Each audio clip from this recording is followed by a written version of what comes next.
మన ప్రభు అయిన యేసుక్రీస్తు పరిశుద్ధ నామంలో ఆరాధనకు చేరువచ్చిన మీ అందరికీ నా హృదయపూర్వక వందనాలండి. అందరికి వందనాలు, దేవునికి స్తోత్రాలు. దేవుడు మిమ్మును దీవించునుగాక. దేవుని కృప మీకు తోడై ఉండునుగాక. దేవుని శక్తి చేత మీరు నింపబడుదురుగాక. మంచిది ప్రియమైన వార్లరా, కొద్ది నిమిషాల పాటు దేవుని మాటలు మనం విందాం. ఒక మాట చదువుదాం బైబిల్లోంచి. దైవజనుడైన పౌలు ఎఫెసీయులకు రాసిన పత్రిక 4వ అధ్యాయం 2వ వాక్యాన్ని ఒకసారి చదువుదాం. దైవజనుడైన పౌలు ఎఫెసీయులకు రాసిన పత్రిక 4వ అధ్యాయము 2వ వాక్యం చదువుదాం. కాబట్టి మీరు సమాధానమును బంధము చేత ఆత్మ కలిగించు ఐక్యమును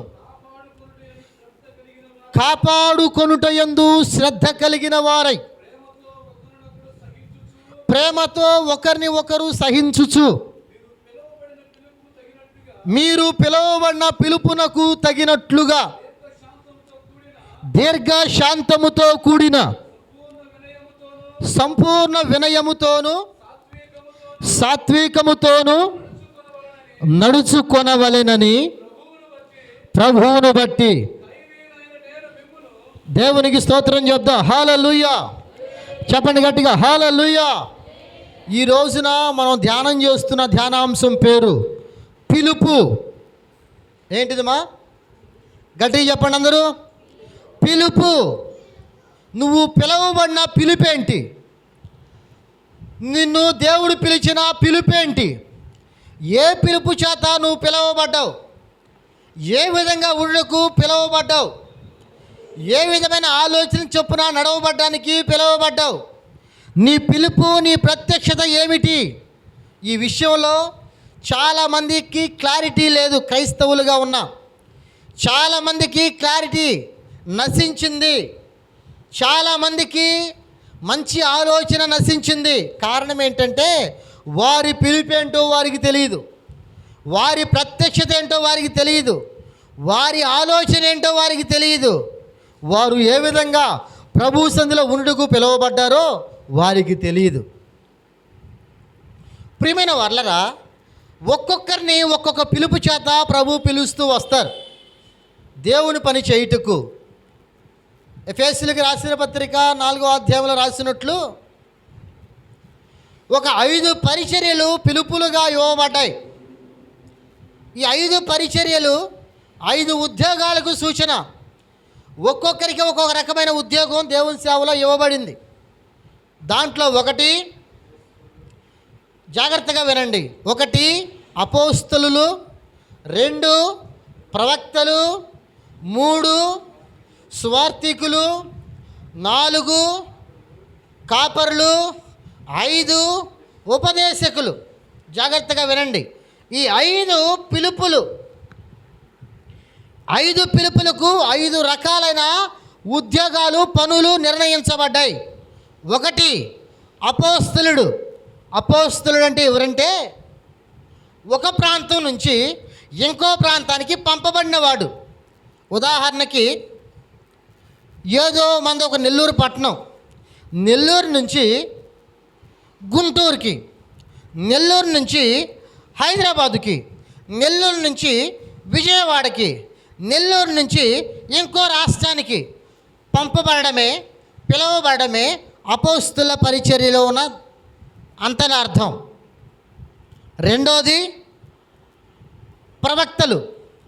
వీరి పిలుపు ఏంటంటే వీరు ప్రార్థన చేసి రాబోయే రోజుల్లో నీకేం జరుగుతుంది, పూర్వం నువ్వు ఎన్ని రోగాల చేత, ఎన్ని బాధల చేత బాధపడ్డావు, ప్రజెంట్ నీ సిచ్యువేషన్ ఏంటి, నీ పరిస్థితులు ఏంటి, ఇవన్నీ ప్రార్థన చేసి నీకు బోధించి నువ్వు దేవుని సన్నిధిలో ఉన్నా, దేవునికి విరోధంగా ఉన్నా, క్రైస్తవుడు అయినా క్రైస్తవేతరుడు అయినా నిన్ను తీసుకొచ్చి ఆ ప్రాంతంలో ఆత్మ కలిగిన సంఘంలో దైవ సేవకుని దగ్గరికి తీసుకొచ్చి దైవ సేవకునికి అప్పచెప్పి, సేవకుడా ఇదిగో వీరు మారుమనసు పొందుతున్నారు, వీరు బాప్తిస్మం పొందడానికి సిద్ధంగా ఉన్నారు, వీరు క్రీస్తుని తన సొంత రక్షకునికి అంగీకరించడానికి సిద్ధపరచబడి ఉన్నారయ్యా అని చెప్పి పాస్టర్ గారికి అప్పచెప్పడమే ఈ ప్రవక్త పని. ప్రవక్త ప్రవచించేవాడు. ఇక మూడవది సువార్థికుడు. సువార్థికుడు ఉద్యోగం ఏంటంటే, సువార్థికుడు పని ఏంటంటే, ఆయా ప్రాంతాలు వెళ్ళిపోయి ప్రభు ఏ ప్రాంతానికి అది వీరికి ఆలోచన చెప్పారో ఆ ప్రాంతానికి వెళ్ళి సువార్త చేసి అనేకులు దేవుని వైపు ఆకర్షించి, ఆ ప్రాంతంలో వీరు చేసిన ప్రార్థన బట్టి, ఆ ప్రాంతంలో వీరు చేసిన సువార్తను బట్టి ఎంతమంది అయితే ఆకర్షించబడతారో వారందరినీ ఒక గుంపుగా తయారు చేసి వారందరిని తీసుకొచ్చి సంఘములో చేర్చి సంఘ కాపరి, సంఘ నాయకుని దగ్గరికి తీసుకొచ్చి, నాయకుడా, పాస్టర్ గారు, వీరందరూ కూడా సువార్తకు లోబడి సువార్తకు పట్టుబడి సంఘములో చేర్చబడ్డారండి. వీరందరినీ కూడా ఒక ఉన్నతమైన ఉపదేశంలో స్థిరపరిచి మంచి స్థితిలో తీసుకొచ్చి, ఇదిగో బాప్తిసం ద్వారా, దేవుని ఆత్మ తాకిడి ద్వారా పరలోక రాజ్యం చేర్చే పూచి నీది అని వారిని తీసుకొని ఇక్కడ అప్పచెప్పే పూచి బాధ్యత సువార్థికుంది. ఇక నాలుగోది కాపరి. అన్ని పనుల్లో కాపరికి జీవితకాలం బాధ్యత. కాపరి బాధ్యత ఎక్కువ. ఈ కాపరి అంటే ఎవరంటే, దేవుని ద్వారా ప్రేరేపించబడి పంపబడిన అపోస్తులుడైనా, ఉపదేశించేవాడైనా, కాపరత్వం కలిగి, అనగా ఒక గొర్రెలను కాపరి ఏ విధంగా కాస్తాడో, దానికి ముళ్ళు గుచ్చుకున్నా, దానికి ఏమైనా బాలేపోయినా, నీళ్ళ దాహం వేసినా, ఆకలైనా, ఇబ్బంది కలిగినా, ఏమైనా జబ్బు వచ్చినా దగ్గరుండి మంచిగా మెడిసిన్ వేసి మంచిగా దాన్ని కోలుకున్న వరకు బాధ్యతగా నిర్వర్తిస్తాడే తన బాధ్యతను. అది కాపరి పని. అదేవిధంగా విశ్వాసులు సంఘములో చేర్చబడిన వారు ఏ రోగం వచ్చినా, ఏ బలహీనత వచ్చినా, ఏ బాధ వచ్చినా, ఏ కన్నీళ్ళు వచ్చినా, ఏ వేదన కలిగినా, ఏ నిట్టూర్పులు వచ్చినా, ఏదైనా సరే వారిని బలపరుస్తూ వాక్యము ద్వారా ధైర్యపరుస్తూ అన్ని విషయాల్లో ఒక మెరుగైన స్థితిని వారికి తీర్చిదిద్దుతూ, వారు బలహీనతలో ఉన్నప్పుడు, నీరసించిపోయినప్పుడు, ఆత్మీయంగా బలహీనపరచబడినప్పుడు, శరీరపరంగా బలహీనపరచబడినప్పుడు వారు ఒక ఉన్నతమైన స్టేజ్కి చేరుకున్న వరకు, అనగా పరలోక రాజ్యం చేర్చబడే వరకు వారిని కంటికి రెప్పలా కాపాడేదే కాపరి బాధ్యత. చివరిగా ఉపదేశకుడు. ఉపదేశకుడు అనగా ఉపదేశించువాడు. ఉపదేశానికి మామూలు వాక్యానికి తేడా ఉంది. మామూలు వాక్యానికి ఉపదేశానికి తేడా ఏంటంటే, యెహోవా నా కాపరి, నాకు లేమి కలగదు, పచ్చిగల చోట్ల ఆయన నన్ను పరిణోజేయుచున్నాడు, శాంతికరమైన జలముల యొద్ద ఆయన నన్ను నడిపించుచున్నాడు అని వాక్యములో వాక్యం ఉన్నట్టుగా బోధించి వాక్యం అర్థమయ్యేటట్లు చెప్పి తన వాక్యాన్ని ముగించేవాడు వాక్యోపదేశకుడు. ఉపదేశం అంటే ఏంటంటే, దాంట్లో దాగి ఉన్న మర్మాన్ని, దాంట్లో దాగిన మర్మయుక్తమైన మాటలను దేవుని దగ్గర నుంచి పొందుకొని సంఘానికి ఉపదేశించేవాడు. ఇదిగో అక్షరానుసారంగా ఒక మాట రాయబడితే ఆత్మీయ అర్థంగా ఇంకొక మాట రాయబడింది నాయన, దీని అర్థం ఇది, దీని ఆత్మీయ అర్థం ఇది నాయన, ఇది పరిస్థితి, ఈ విధంగా మనం ఉండాలి, ఈ విధంగా మనం నడిపించబడాలి, ఈ విధంగా మనం తీర్చిదిద్దబడాలని చెప్పి ఉపదేశం, దాంట్లో లేనిది ప్రభువు వద్ద నుంచి పొందుకున్నది బోధించువాడు ఉపదేశకుడు. 5 ఉద్యోగాలకు 5 పనులు, 5 ఉద్యోగాలకు 5 పనులు, 5 పిలుపులకు 5 పనులు. దీంట్లో ప్రత్యేకమైన స్థానం పుంజుకున్నదే కాపరి పని, అనగా మా పని.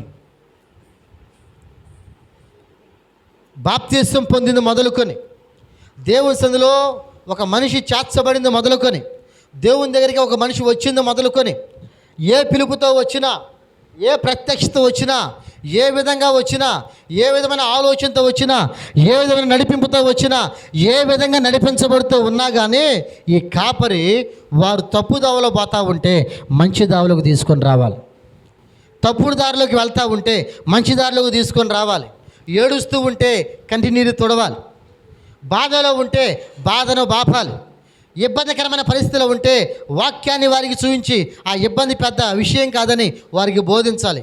ఇది కాపరి పని. నా ప్రియమైన వాళ్ళరా, సంఘంలో ప్రభు 5 పిలుపులు పెడితే విశ్వాసుల్లో ప్రభు చాలా విధాలుగా విశ్వాసుని పిలుస్తాడు. దేవునికి స్తోత్రం చెప్తా, హల్లెలూయా. విశ్వాసి, నిన్ను ప్రభు దేనికి పిలిచాడు? దేనికి పిలిచాడమ్మా? ఒక మాట ఆలోచన చెప్తాను.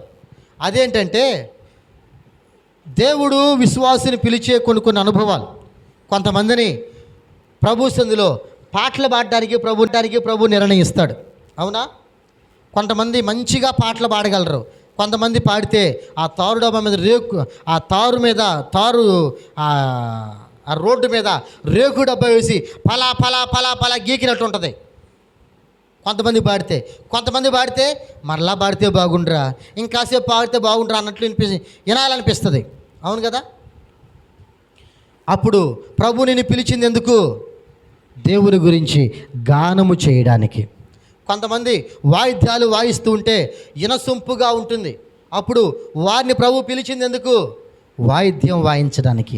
కొంతమంది పాడలేరు, వాయిద్యం వాయించలేరు, వారు వంట చేస్తే అమృతంలా ఉంటుంది. వారు చర్చికి సంబంధించిన విషయాల్లో వారిని వంట చేయడానికి తగిలియాలి. వారు ఎందుకు పిలువబడ్డారు? అనేకులకు వండి పెట్టడానికి పిలువబడ్డారు. ఏమండి? కొంతమంది అవి రావు ఇవి రావు, ఫ్లోర్ క్లీన్ చేయమంటే, మందిరం క్లీన్ చేయమంటే నీట్గా చేస్తారు. వారికి అప్పచెప్పబడిన బాధ్యత, వారిని పిలిచిన పిలుపు వారిని శుభపరచడానికి. ఇవన్నీ కొంతమంది చేయలేరు.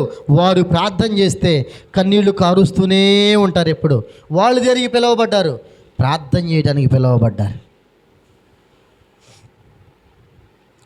ఇట్లా రకరకాల అనుభవాల్లో మనిషి నడిపించబడుతూ ఉన్నారు. ఒక మాట మీకు చెప్తాను గుర్తుపెట్టుకోండి. అదేంటంటే, ఏదో ఒక మనిషి ఏదో ఒక పని ద్వారా, లేదా ప్రతి మనిషి ఏదో ఒక పనికి నిర్ణయించబడతాడు. నాకేమీ శాత కదండి, నాకేమీ రాదండి, నేను ఏమీ చేయలేనండి అనేవాళ్ళు ఎవరు లేరు. గుర్తుపెట్టుకోండి ఈ మాట. ఏదో ఒక పనికి నిర్ణయించబడతాడు మనిషి, ఏదో ఒక పనికి నిర్ణయించబడితే ఆ పని ఏంటో వాళ్ళు ఎరగాలి. వాళ్ళు తెలుసుకోవాలి. ఆ పనిని తెలుసుకొని ఆ పని ప్రకారం నిర్ణయించబడాలి. ఆ పని ప్రకారం ఆ పనిలో నిమగ్నమైపోవాలి. ఒకడు పుస్తకాలు బీభత్సంగా చదివేస్తాడు, వాడికి భలే మెమరీ ఉంటుంది, మంచిగా చదివేస్తాడు, మంచిగా పెట్టేస్తాడు. వాడిని పుస్తకాలు చదవటంలోనే పెట్టు. పుస్తకాలు చదవటమే కాదు, దేవుని పరిచయం చేయాలా?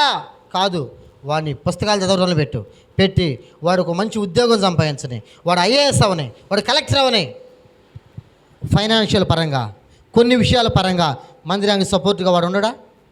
అట్లా వాడిని అప్పచెప్పి. ఒకళ్ళు పాటలు పాడడానికి నిర్ణయించబడ్డాడు, పాటలు పాడే స్థితిలో వాళ్ళని పెట్టు. పాటలు పాడే వాళ్ళని తీసుకెళ్ళి అంట్ల దగ్గర పెట్టమాకు, తోమే దగ్గర పెట్టమాకు. ప్రార్థన చేసేవాళ్ళు కొంతమంది ఉంటారు, ప్రార్థన చేసేవాళ్ళని తీసుకొచ్చి వంట దగ్గర పెట్టమాకు. నువ్వు ఏ విషయానికి పిలువబడ్డావో ఆ విషయంలో ప్రభు నైపుణ్యతనిస్తాడు. ఏ విషయంలో ప్రభు నువ్వు నిర్ణయించబడ్డావో ఆ నిర్ణయించబడిన పనికి ప్రభు నీకు నిపుణతనిస్తాడు, ఒక శ్రేష్టమైన స్థానాన్ని ఇస్తాడు. అప్పుడు నువ్వేం చేయాలి? ఇదిగో నువ్వు వంట బాగా చేయగలవా? అందరికి వండి పెట్టేసేయి, 100 మందికి వండి పడేసేయి. నువ్వు పాటలు పాడగలవా? బాగా పాటలు పాడగలవా? పాటలు పాడేసేయి దేవుని సంధిలో. నువ్వు మోకరించి అనర్గళంగా 10 గంటలు ప్రార్థన చేయగలవా? ప్రార్థన చేసే స్థితిలో ఉండు. నువ్వు వాక్యం చదవగలవా? వాక్యం చదువుతూనే ఉండు. నువ్వు ఆర్థికంగా సహాయపడగలవా? ఆర్థికంగా సహాయపడతానే ఉండు. ఇట్లా నువ్వు పిలిచిన పిలుపు, నిన్ను ప్రభువు పిలిచిన పిలుపు, నువ్వు దేనికి నిర్ణయించబడ్డావు, ఏ పిలుపులకు నిర్ణయించబడ్డావు, ఆ పిలుపుని ఎరిగి దేవుని సంధిలో కొనసాగించబడు. ఆ పిలుపు నీకు తెలియాలి, ఆ ప్రత్యక్షత నీకు తెలియాలి, ఆ ఆలోచన నీకు తెలియాలి. దేనికి నిర్ణయించబడ్డావు, నువ్వు దేనికి పిలువబడ్డావు తల్లి? ఈ పిలుపు తెలియదు. వంకర మొఖాలు వేసుకొని చూడరు కొంతమంది. అయ్యా పాట పాడవచ్చుకో, నేను పాడను. వాక్యం చదవచ్చుకో, నేను చదవను. వాక్యం చూస్తాను, నేను చూడను. ఎవరిదా? ఈ రకంగా ఆలోచన చేసే వాళ్ళు ఎంతమంది లేరంటారు? గుర్తుపెట్టుకో, నిన్ను ప్రభువు పిలిచిన పిలుపు ఒకటి ఉంది, ఆ పిలుపుకు నువ్వు లోబడాలి. దేవునికి స్తోత్రం చెప్దామా? గట్టిగా చెప్పండి, మరొకసారి చెప్పండి, ఇంకొకసారి చెప్పండి. ప్రభు నిన్ను పిలిచిన పిలుపేంటి? ప్రభు నిన్ను దేనికి పిలిచాడు? అది నీకు తెలిసిందా? నాకు ఎప్పుడు రోగాలే, నాకు ఎప్పుడు బాధలే, నాకు ఎప్పుడు కష్టాలే, నాకు ఎప్పుడు కన్నీళ్ళే. నీకు అర్థం కావడం వల్ల రోగ శయ్య మీద పడుకొని స్తుతించడానికి ప్రభు నేను పిలిచాడమ్మా. ఒక రోజున ఒక చిన్న సాక్ష్యం చెప్పి నేను ముందు మాటలు మీకు వివరిస్తా. అవేంటంటే, శ్రీదేవి అనే ఒక అమ్మాయి ఉంది. ఏం పేరు ఈ అమ్మాయి పేరు? గట్టిగా చెప్పాలి. ఇప్పుడు ఖచ్చితంగా మనం సిగ్గు తెచ్చుకుంటాం ఈ మాటలని. శ్రీదేవి, ఈ అమ్మాయి పేరు ఏం పేరు? వీళ్ళది బాపట్ల. ఎక్కడమ్మా? చెప్పాలి గట్టిగా. బాపట్ల. తెలుసుగా బాపట్ల, ఇప్పుడు జిల్లా అయింది. బాపట్లలో ఈ అమ్మాయి ఒక బ్రాహ్మణ కుటుంబానికి సంబంధించింది. ఒక రోజున దేవుని సువార్త విని, దేవుని మాటలు విని ఈ అమ్మాయి మారు మనసు పొందింది. బాప్తిసం తీసుకుంది. బాప్తిసం తీసుకునేటప్పటికే ఈ అమ్మాయి పరిస్థితి ఏందో తెలుసా? ఫస్ట్లో బాగానే ఉంది, కొద్ది రోజులకి ఈ అమ్మాయి పరిస్థితి మారిపోయింది. ఇది ఈ అమ్మాయి పరిస్థితి. అమ్మ నన్ను చూడండి అందరూ. నోరు మాత్రమే పనిచేస్తుంది, కాళ్ళు చేతులు ఏవి పనిచేయవు. నా మాట వింటున్నారా? నోరు మాత్రమే పనిచేస్తుంది, కాళ్ళు చేతులు ఏం పనిచేయవు. బాప్తిసం తీసుకుంది, దేవునికి ఇష్టరాలుగా మారింది, ప్రార్థన చేస్తూ ఉంది. వాళ్ళ ఇంట్లో వాళ్ళ నాన్నగారు చెప్పాడు చాలాసార్లు, పూజారి గారు కదా, అమ్మా నీకు అవసరమా ఇవన్నీ? మన దేవుళ్ళు ఉన్నారు, ఏంటి నీ సంగతి? నానా నన్ను ఇట్లా వదిలేవా ప్లీజ్. సరే, వాళ్ళ నాన్నగారు ఏమనలా, అయింది. ఆ అమ్మాయి ప్రతి ఆదివారం చర్చికి వెళ్తుంది. ఎట్లా ఆ అమ్మాయి తిప్పల అమ్మాయి బడి వెళ్తుంది. అయితే వెళ్ళి వాక్యం నేర్చుకొని వస్తుంది. వచ్చిన తర్వాత ఒక రోజున పిఏ స్వామి గారని శ్రీకాకుళం నుంచి ఒక ఆయన మీటింగ్కి వచ్చారు. ఆ మీటింగ్కి ఈవిడ కూడా తీసుకొని రాబడింది, ఈవిడ కూడా వచ్చింది. అయితే మీటింగ్కి వచ్చిన తర్వాత సభ అయిపోయింది, ప్రార్థన అయిపోయిన తర్వాత ప్రార్థన చేద్దురు రండి అని ఆ సభలకు పిలిచిన ఆయన ఆ పిఏ స్వామి గారిని తీసుకొని వెళ్ళాడు అమ్మాయి దగ్గరికి. ఆ అమ్మాయి అప్పటికే వీల్ చైర్లో ఉంది. వీల్ చైర్ ఎట్లా పడిపోయి ఉంది. ఆ వీల్ చైర్ నెట్టు రావడానికి ఒకళ్ళు ఉన్నారు వెనక. అయితే విషయం ఏంటంటే, ఆ అమ్మాయి చెప్పింది, ఆ పాస్టర్ గారు అడిగారట, అమ్మ దేనికోసం ప్రార్థన చేయమంటావు అని అడిగారట. ఆ అమ్మాయి చెప్పింది, ఏమండి మా అమ్మ చనిపోయారు, మా నాన్నగారు ఇంకా బాప్తిసం పొందలా, ఆయన నరకానికి వెళ్ళిపోవడం నాకు ఇష్టం లేదు, మా నాన్నగారి కోసం ప్రార్థన చేయండి అని చెప్పిందంట. ఆ అమ్మాయి ఆరోగ్యంగా ఉందా? అన్నీ బాగున్నాయా? చేతిన డబ్బులు ఉన్నాయా? ఏమీ లేవు. కానీ ఆ అమ్మాయి కోరుకున్న కోరిక, మా నాన్నగారి కోసం ప్రార్థన చేయండి, మా నాన్నగారు నరకానికి వెళ్ళకూడదండి అని చెప్పిందంట. ఆయన ఒక్కసారి ఏడ్చేసాడు అక్కడ. అమ్మా నీ కోసం ఏమని ప్రార్థన చేయమని అంటే, ఏమీ లేదన్నా, నా కోసం ప్రార్థన చేయండి, నేను స్వార్థ ప్రకటించాలనుకుంటున్నాను, నా కోసం ప్రార్థన చేయండి, ప్రభు నన్ను స్వార్థికురాలుగా పిలిచాడు, ప్రార్థన చేయండి అని చెప్పిందంట. ఆయనకు అర్థం కాల ప్రార్థన చేసే పాస్టర్ గారికి. సరే ప్రార్థన చేసి, అన్న మా ఇంటికి వస్తారా అని అడిగిందంట. అమ్మ వస్తానమ్మా అంటే, అన్న ఇప్పటికే 11 అయిపోయింది టైం, రేపు ఉదయం కూడా సభ ఉందన్న మీకు, రేపు ఉదయం ప్రార్థనకి తీసుకురండి అని చెప్పి ఆ అమ్మాయికి చెప్తే, వాళ్ళ నాన్నగారికి బాలేని కారణంగా వాళ్ళ నాన్నగారిని రేపు ఉదయం తీసుకురమ్మని చెప్పారు. అందుకని పాస్టర్ గారు వెళ్ళాల. ఉదయాన్నే ఈవిడతో పాటు వాళ్ళ నాన్నగారు కోదండ రామయ్య ఆయన పేరు వచ్చాడు.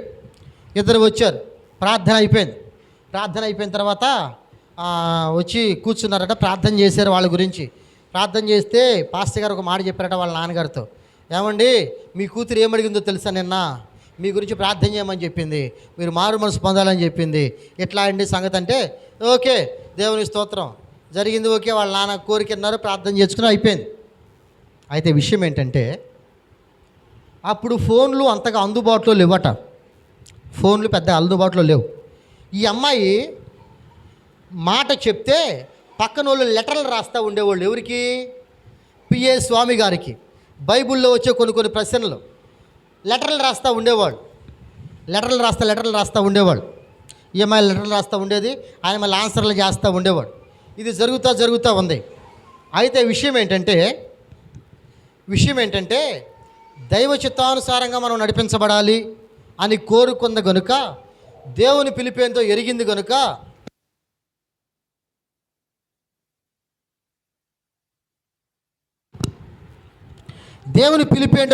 గనుక ఎరిగిన ఈవిడ దేవుని గురించి ప్రశ్నలు రాయటం, ప్రత్యుత్తరాలు పొందుకోవడం ఇట్లా జరుగుతూ వచ్చింది. 4-5 సంవత్సరాల తర్వాత మరి తిరిగి పిఎస్ స్వామి గారు బాపట్ల వచ్చారట. అప్పటికే లెటర్లు ఆగిపోయినాయి. అప్పటికే ఆయన అనుకున్నారట, ఈ అమ్మాయి ప్రభువు నందు నిద్రించి ఉంటుంది, లెటర్లు రావడం లేదు కదా అనుకున్నారట. సరే అయిన తర్వాత విషయం ఏంటంటే, ఆ పాస్టర్ గారిని అడిగాడంట, ఏమండి పోయినసారి నేను వచ్చినప్పుడు ఒక అమ్మాయి శ్రీదేవి అని వచ్చింది కదా, వాళ్ళ నాన్నగారు అమ్మాయి బాగున్నారా అంటే, లేదండి వాళ్ళు ప్రభువునందు నిద్రించారు, ఇద్దరు చనిపోయారండి అని చెప్పారట. సరే మంచి సేవ చేసిందండి అని చెప్తూ వచ్చారు. అయితే విషయం ఏంటంటే, కొద్ది రోజుల తర్వాత ఆమె గురించి ఫుల్ సమాచారం ఆ పాస్టర్ గారికి కూడా తెలియదు. వచ్చిన పాస్టర్ గారికి ఏం చెప్తాడు ఇంకా. సరే విషయం ఏంటంటే, ఒక రోజున ఈయన వేరే దగ్గరికి సభకి వెళ్ళారట. పిఎస్ స్వామి గారు అని ఆయన సభకి వెళ్తే, ఆ సభ ఆయన వాక్యానికి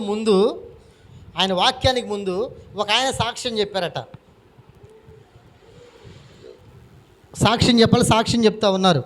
నేను బాపట్లకు సంబంధించిన శ్రీదేవి అనే ఒక తల్లి యొక్క ఆత్మీయ బిడ్డని. ఆవిడ గారికి ఎన్నో ప్రశ్నలకు సమాధానం ఉత్తరాల ద్వారా రాశాడు పిఎస్ స్వామి గారు. ఇది పరిస్థితి మొత్తం అట్లా పరిచయం చేశాడంట. అయితే వాక్యం అయిపోయిన తర్వాత వాళ్ళిద్దరు కూర్చున్నారట. పిఎస్ స్వామి గారు అక్కడ చెప్పిన సాక్ష్యం చెప్పిన వ్యక్తి కూర్చుంటే, శ్రీదేవి ఎలా ఉన్నారు, ఎలా చనిపోయారండి, ఎట్లా సేవ చేసింది, నువ్వెలా రక్షించబడ్డావు ఏంటి అని మొత్తం అడిగితే, వాళ్ళ నాన్నగారు కొంతకాలానికి చనిపోయారండి, అప్పటికి మీకు అమ్మాయి ఉత్తరాలు రాయటం ఆగిపోయింది, ఆ అమ్మాయి కూడా లాస్ట్ స్టేజ్లో పడిపోయింది, చాలా వరకు ఇబ్బందికరంగా అయిపోయిందండి పరిస్థితి అంతా. ఏం జరిగింది ఏంటి అంటే, ఆ అమ్మాయిని డాక్టర్ వద్దకు తీసుకెళ్తే ఈ జబ్బు తగ్గదన్నారు, ఇట్లా చచ్చిపోవలసిందని చెప్పారు. ఏం చేయలేక వాళ్ళ నాన్నకి కొంత పెన్షన్ వస్తుందండి, ఆ పెన్షన్ డబ్బులు ఈ అమ్మాయికి వస్తే వాళ్ళ నాన్న చనిపోయారు కాబట్టి ఈమె ఒక రిక్షా మాట్లాడుకుంది. ఏంటిదమ్మా? రిక్షా కూడా మాట్లాడుకొని ప్రతిరోజు ఆ రిక్షావాడు పని ఏంది, నెలకింతని ఇచ్చేస్తుంది వాడికి. ఆ రిక్షావాడు పని ఏంటంటే, ఈ అమ్మాయిని రిక్షాలో పడుకోబెట్టుకోవటం. ఎట్లా ఇట్లా పడుకుంటుంది, ఇక ఆ నోటి దగ్గర మైకు పెట్టడం, చిన్న మెగాఫోన్ మైకు పెడితే ఏ బస్ స్టాండ్లోనో ఏ రైల్వే స్టేషన్లోనో జనాలు ఎక్కువ మంది ఉన్న దగ్గర తీసుకెళ్ళి ఆ రిక్షా ఆపుతాడు. రిక్షా ఆపితే ఏమో మైకులో, యేసు ప్రభువే నిజమైన దేవుడు, యేసు ప్రభు నమ్ముకోండి, యేసు ప్రభు సర్వలోకం కోసం రక్తం కార్చాడు, ఆయన ప్రాణం పెట్టాడు, ఆయన నమ్ముకుని మీకు మోక్షం ఉంది అని చెప్తూ ఉండేదట. ఏమండి, బాగుండే వాళ్ళు చెప్తేనే ఇది మనుషులు వినరు, అవునా? ఆ స్థితిలో ఉన్న వాళ్ళు చెబుతారని అంటారా? ఎగతాళి చేసేవాళ్ళట. నీ కాళ్ళను బాగు చేయమను, నీ చేయిని బాగు చేయమను, నువ్వు బాగుపడి చెప్పవు అమ్మ మాకు అని చాలామంది ఎగతాళి చేసేవాళ్ళంట. అవన్నీ పట్టించుకోకుండా అట్లనే చేస్తా ఉండేది భక్తి, అట్లనే చెప్తూ ఉండేది. అయితే విషయం ఏంటంటే, కొంతకాలానికి చెప్తూ అట్లనే ఆ అమ్మాయి చనిపోయింది, ప్రభువు దగ్గరికి వెళ్ళిపోయింది. ఏమండి, ఆ తర్వాత చెప్తూ ఉండగానే కొంతమంది మారు మనసు పొందారు. చనిపోయిన తర్వాత మరి కొంతమంది మారు మనసు పొందారు. విషయం చెప్పనా, దేవుని మహాకృప. ఆ పాస్టర్ గారు చెప్పిన మాట, సాక్షి చెప్పిన పాస్టర్ గారు చెప్పిన మాట ఏంటంటే, ఏమండి, మా తల్లి, ఆత్మీయ తల్లి శ్రీదేవి అని చెప్పుకోవడానికి మేమిప్పుడు 800 మంది ఉన్నాం. చప్పట్లు కొడదాం గట్టిగా ఒకసారి. 800 మంది ఉన్నాం శ్రీదేవి మా ఆత్మీయ తల్లి అని చెప్పుకోవడానికి. ఎంతమంది అమ్మా? రేపొద్దున పరలోకం వెళ్ళినప్పుడు శ్రీదేవి గారు అట్లా తిరుగుతూ ఉంటే యేసు ప్రభు అడిగితే, శ్రీదేవి ఎంతమందిని రక్షించావు నువ్వు? వీళ్ళందరూ వచ్చి 800 మంది. ఇదిగో మా ఆత్మీయ తల్లి అండి. అయ్యా మా ఆత్మీయ తల్లి అయ్యా. నీకెంతమంది ఉన్నారు అట్లా చెప్పడానికి? ఉన్నారా? నీకన్నీ బాగున్నాయి, నీకు నాకు అన్నీ బాగున్నాయి మా. కళ్ళు కాళ్ళు చేతులు అన్నీ బాగున్నాయి, ఒక రకమైన డబ్బులు కూడా బాగానే ఉన్నాయి. శ్రీదేవికి ఏమీ లేవు, ఆరోగ్యం కూడా లేదు. 800 మందికి ఆత్మీయ తల్లి అయింది. కారణం తన పిలుపేంటో తనకు తెలుసు, తన పిలుపేంటో తనకు తెలుసు, తన ఆలోచన ఏంటో తనకు తెలుసు, తను ఏ విధంగా బతుకుతుందో తనకు తెలుసు. దేవుని కోసం బతికింది.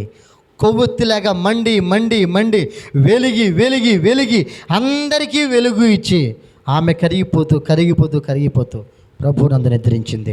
ఈ రోజున యేసయ్య రాకడ వచ్చిన శ్రీదేవి కంటూ 800 మంది ఆత్మీయ బిడ్డలు ఉన్నారు. మరి నీకు నాకు తల్లి, నీ పిలుపేంటి? నీ ప్రత్యక్షత ఏంటి? నీ ఆలోచన ఏంటి? నీ జీవితం ఏంటి? ఒక్కసారి దేవుని వద్దకు రా, దేవుని పాదాలు పట్టుకో. యేసయ్యా నన్ను నువ్వు దేనికి పిలిచావు? ఏ పిలుపు నాకు పిలిచావు? ఏ పిలుపుతో నన్ను పిలిచావు? నేను ఏ పని చేయాలని పిలిచావు? ఆ పిలుపు నిన్ను బలపరుస్తుంది. ఆ పిలుపు, ఆ ప్రత్యక్షత నిన్ను బలపరుస్తుంది, స్థిరపరుస్తుంది తల్లి. ఏ పిలుపు నీ జీవితాన్ని అన్ని విషయాల్లో మెరుగుపరుస్తుంది తల్లి. నీ పిలుపేంటో నీకు తెలిసి ఉండాలి. ఏది ఏమైనా నీ పిలుపును ప్రభు నీకు తెలియజెప్పునుగా.